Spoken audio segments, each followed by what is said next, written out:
kita mewakilkan teman-teman yang ada di sini izin untuk memberikan Bapak sebagai narasumber. Iya. Dengan Bapak Amir Hamzah. Amir Hamzah. Oke, pertama-tama kami ingin bertanya, mengapa ya Pak konflik antar agama masih sering terjadi? Padahal setiap agama kan mengajarkan perdamaian. Oke. Contohnya kayak masih banyak konflik adu domba antar agama lain, sidir-sidir agama lain gitu Pak. Ya tadi karena tidak pakai konsep Islam kan, yang memakai gunakan orang Islam pun nggak gunakan konsep Islam kan. Kalau kita pakai prinsip lakum dinukum waliyadin, dah selesai masalah kan. Bagimu agamamu, bagiku agamaku, udah selesai, nggak ada ini.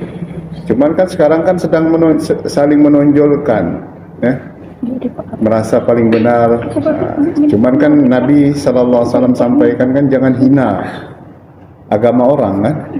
Karena kalau agama dalam Islam nih, jangan hina agama orang. Karena kalau kita hina, dia akan menghinamu lebih-lebih lagi.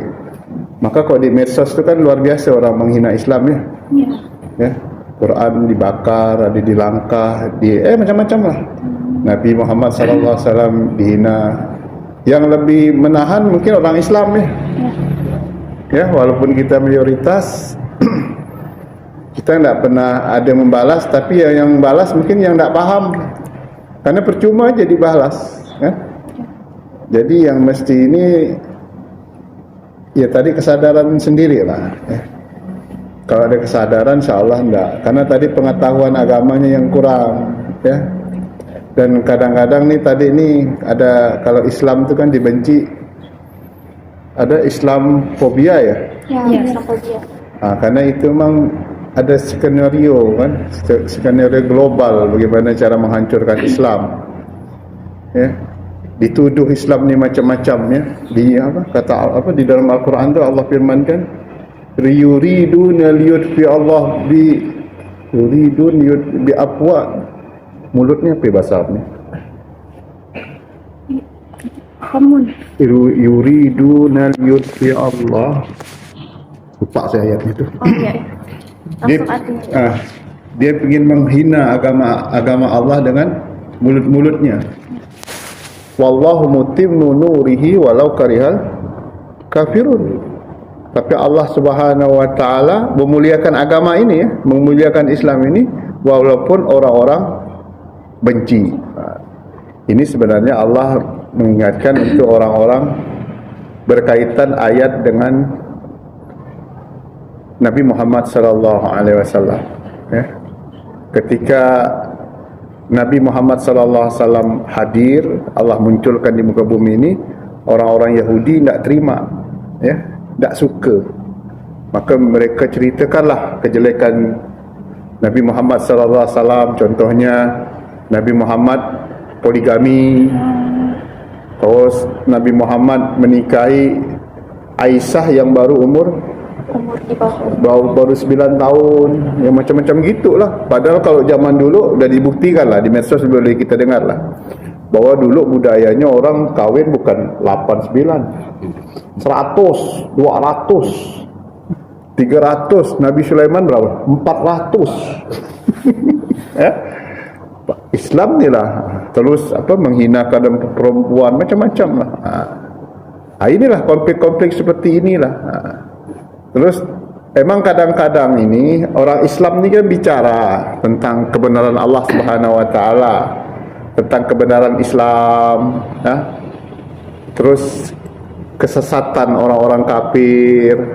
Tapi bicaranya ni kan di media kita ni, di masjid, di majlis taklim.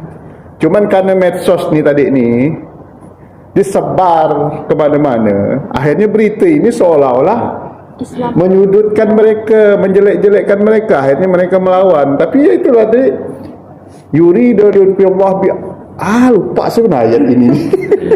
Mereka ingin menghinakan Islam, tapi Allah memuliakan agama ini. Kan hari ini Masya Allah di Eroppa berapa banyak gereja-gereja dan di masjid. Ya cuman ini memang cerita akhir zaman sih. Tapi alhamdulillah lah Indonesia sih sebenarnya aman-amannya. Ya. Karena kita mayoritas. Ya. Karena toleransi. Karena kita bertoleransi. Cuman coba kita lihat orang-orang di tempat lain, di Maluku, di Timur-Timur, di Papua, tak usah jauh-jauh lah. Masuk ya ke kampung sana, ke kampung Dayak. Masuk ya ke daerah hulu sana ya, yang kita minoritas. Bagaimana perlakuannya? Susah kita. Ya. Tapi di sini, masya Allah, alhamdulillah. Jadi yang bertoleransi itu emang karena Islam yang mengajarkan toleransi, sedangkan mereka tak tahu lah saya, mungkin anggapan takutnya. Cuman ya seperti itulah, mereka merasa mereka paling benar. Ya, insyaallah itu je lah jawapan yang pertama. Apalagi kita rangkumkan sendiri lah. Jadi intinya kita harus menerapkan konsep dari agama. Ya, agama itu ya. Karena tadi dalam agama tu, maka ni konsep Allah dalam firman Allah, la yukallifullahu nafsan illa usaha, itu bukan dalam mengamalkan agama. Tidak ada paksaan dalam agama. Maksudnya bukan dalam memeluk agama. Allah maksud itu firman itu, bukan dalam mengamalkan. Kalau udah masuk Islam harus ngamalkan. Solat ya 5 waktu, harus kerjakan yang 5 perkara itu. Syahadat, solat, zakat, puasa, haji, itu dah wajib. Tapi orang begitu dia agama Islam tak dipaksakan. Siapa pun Allah nak masa. Allah nak masa kau orang Islam tak. Cuman Allah terkata-kata agama yang paling tinggi adalah agama Islam. Agama yang paling benar adalah ad-dinul Islam, tak ada lain. Yang paling mulia. Ya. Kita langsung saja ke pertanyaan kedua. Bagaimana jika kebebasan beragama bertentangan dengan kelompok tertentu? Seperti kata Bapak, bertentangan dengan adat istiadat atau apa gitu Pak? Agama bertentangan dengan Kelompok tertentu atau etnis tertentu gitu Pak? Ini tidak mungkin. Agama ini, kalau ini berkaitan, maksudnya contoh biar mudah menjawabnya. Kebebasan beragama bertentangan dengan kelompok kepentingan tertentu, misalnya di dalam masyarakat. Iya, contohnya apa gitu? Agama apa ini kan Islam gitu, ini agama Islam. Apa yang bertentangan dengan adat apa, dengan apa, kelompok kepentingan ini? Adat istiadat tuh. Kayak perayaan atau apa gitu, yang mungkin di dalam agama kita itu agak berbeda. Sebenarnya bukan itu cara pandang ya, cara pandang atau cara menafsirkan. Ya. Oh, robok kan jadi khilaf tadi itu. Jadi khilaf yang Islam yang ekstrim, bukan ekstrim ya. Islam yang mengajarkan agamanya, yang berusaha mengamalkan perintah Allah, beranggapan robok-robok itu ada kesyirikan. Ya, ada kesyirikan. Cuman ada sebagian lagi ulama mengatakan itu biasa-biasa saja. Tadi karena dianggap sedekah bumi tadi, bersedekah ke laut, bersedekah ke sungai. Cuman kan hari ini acara itu tuh udah dibuat bagaimana tidak bertentangan. Ya. Jadi kita baca doa di tepi sungai, itu baca tepi laut. Ya. Habis itu kita yang makan. Jadi berusaha bagaimana biar tidak ada kesyirikan, seperti itu je lah. Cuman kan ada yang berusaha. Cuman kan hari ini ni yang diaturkan orang Islam. Di luar Islam bebas. Perayaan misalnya apa namanya, orang Cina apa namanya? Cap Gome. Orang kita tak ada masalah, silakan. Yang penting orang Islam jangan ikut-ikutan. Janganlah kita nak ngambil apa nama tu, kumis naga tu. Kita ambil kumis naga, terus kita beranggapan biar hang, biar rezeki bagus macam-macam. Udah ada syirik di situ. Cuman ini kan mesti yang lebih enak konsep-konsep Gus Baha hari ini, ya. Gus Baha tu mengkonsepkan Islam dengan cara lebih mudah, ya. Mengkondisikan mengamalkan agama ini tidak susah, ya. Benar sih kok konsep Islam, misalnya bab solat ya. Solat ni kan harus 3 bagian, ya. fi'li, qauli, qalbi. Ya. Tapi orang-orang yang baru nak belajar, bacaan yak sangsut. Apa ayat tak benar. Gerakannya dia pun masih belum tak faham-faham masih. Sujud je dia tak tahu mana benar sujud tu, apa syarat sah sujud ni. Dia cuma ikut-ikutan ya. Sujud tu kan 7 misalnya kan. Ada 7 dalam sujud ni kan.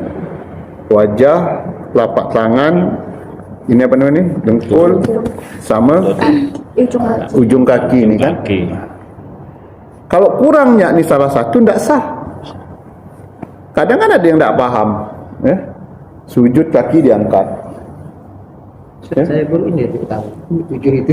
Saya tahu. Itu sujud kaki diangkat, ataupun kata Nabi yang tak sah ni yang ketemu ni. Ini kan. Kalau ini masih okey. Yang betul tu melengkung dia. Ya, yang sunnah. Ya. Yang tak boleh begini, tak sah dianggap kerana tak lapak kaki tak kena. Ininya ni. Berdiri. Ini kan tak faham ni kadang-kadang ni. Cuman kalau Gus Bahar konsepnya wajah yang digunakan untuk sujud saja itu dah luar biasa di hadapan Allah Subhanahu Wa Taala dah. Tak usah mikir-mikir banyak-banyak nak diterima ke nak hendak ke macam-macam. Pokok selamat diri kita hidup di dunia ni, kita sujud di hadapan Allah Ta'ala, wajah kita ni pernah kita tundukkan di hadapan Allah, ini dah sesuatu yang luar biasa di hadapan Allah Subhanahu Wa Ta'ala. Kan enak konsep agama seperti ini nih kok Gus Bahar ni. Tak pusing-pusing kita hari ni Allah nak ngamalkan agama. Solat aku ni betul lah, kolbu aku ni husuk dah, uduk tadi dah. Oh, maka ya akhirnya dah lah, nanti Allah. Tunggu dah betul ya lah. Dah faham ya lah. Ya. Konsep ni kayak ni, maka Islam, konsep Islam di Indonesia ni Islam yang paling toleran. Ya. Kita sesama Islam pun bisa diredam lah, ndak aneh-aneh. Ya, masih kita ini ndak ada. Jadi seharusnya kepentingan agama ni lebih tinggi. Cuman kadang-kadang ada tadi tu adat tu. Adat yang dibuat selama ini kan sebenarnya warisan dari Kalijaga itu. Warisan dari Sunan-Sunan. Dari Sunan Kalijaga itu, sedekah bumi itu Kalijaga yang buat. Karena sebelumnya orang-orang kita ni, budaya di Jawa ataupun budaya Nusantara ini suka percaya sama klenik-klenik sama hantu-hantu itu. Takut. Tapi sama Sunan Kalijaga dibuat bagaimana sesuai dengan agama, ikut aturan agama, maka dikatakan bid'ah. Emang kan tak ada, tapi tadi kerana bab bid'ah ni ada orang yang merasa bid'ah tu pokok, kerana bid'ah ni dibuat hukum hari ini ni. Bid'ah tu bukan hukum, hukum tu tetap yang 5: halal, haram, sunnah, wajib, mubah. Tak ada hukum bid'ah. Tapi hari ini orang buat bid'ah, seolah-olah bid'ah jadi buruk pula. Pada dalam Al-Quran dah jelaskan Allahu badi'us samawati wal ard. Allah adalah yang paling bid'ah. Yang telah menciptakan langit bumi ini dengan bid'ah. Tak ada contoh. Jadi konsep itu seharusnya bisa lah. Indonesia insyaAllah bisa bertoleransi. Kita aman lah. Tak ada kepentingan-kepentingan tu. Kepentingan itu yang bertentangan tu mungkin tadi itu ada yang berusaha ya, berusaha membenturkan kepentingannya dengan agama. Sebenarnya agama insyaAllah agama ni kan, agama ni bisa dibuat hukum lah semuanya. Ada dalil, fleksibel.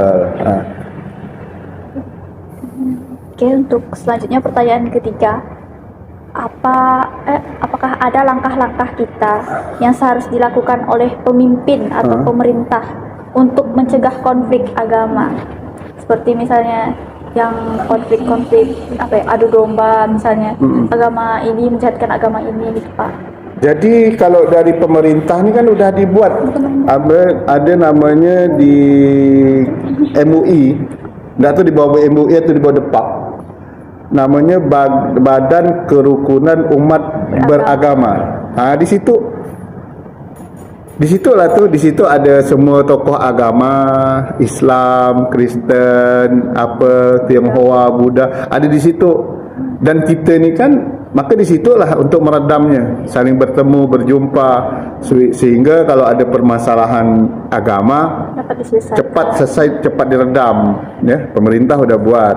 Dan kita ni pun berusaha lah dengan apa, orang Islam sendiri pun di dalamnya juga udah ada. Jadi dalam itu ada unsur NU, ada unsur Muhammadiyah, ada unsur Persis, macam-macam lah unsur-unsur itu, yang supaya kalau ada apa gesekan atau apa yang tidak sepaham bisa cepat diluruskan sehingga tidak sampai ke masyarakat.